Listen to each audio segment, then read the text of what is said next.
మెదక్ జిల్లా చిలిపిచేట్ మండల్ చండూరు గ్రామంలో ముదిరాజ్ సంఘం భవనం దగ్గర గణతంత్ర వేడుకలు అంగరంగ వైభవంగా చేయడం జరిగింది. భవన్ దగ్గర జెండా ముదిరాజ్ సంఘం ప్రెసిడెంట్ ఎగిరివేయడం జరిగింది. ఈ కార్యక్రమంలో పాల్గొన్న ముఖ్య నాయకులు ఉపాధ్యక్షులు తమ్మలి నాగయ్య, క్యాషియర్ ఫుల్ కంటి రమేష్, కోశాధికారి రమేష, ప్రధాన కార్యదర్శి మన్నె సంతోష్ కుమార్ మరియు సభ్యులు కిచ్చెన్నపల్లె పోచయ్య, కె భూమయ్య, బ్రాహ్మణపల్లె అనంతం, మన్య వెంకటేశం, చింతకుంట సత్యం, తమ్మలి దయాకర్, మనిసనపల్లె ప్రశాంత్, తలారి రామలింగం తదితరులు పాల్గొనడం జరిగింది. Medak district staff reporter Mukunda Sangameshwar, Mudiraj.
చాలా వాళ్ళు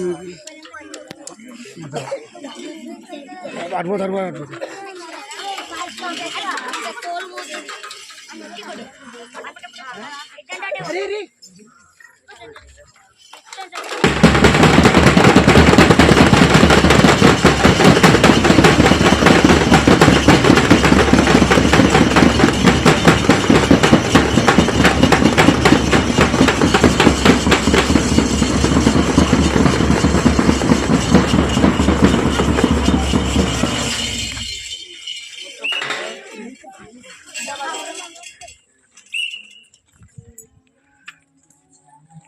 मन अधिनायक जय हे भारत भाग्य विधाता पंजाब सिंध गुजरात मराठा द्राविड उत्कल बंगा विंध्य हिमाचल यमुना गंगा उच्चल जलधि तरंगा तव शुभ नामे जागे तब शुभ आशीष मांगे गाहे तब जय गाथा जन गण मंगल दायक जय हे भारत भाग्य विधाता जय हे जय हे जय हे जय जय जय जय हे।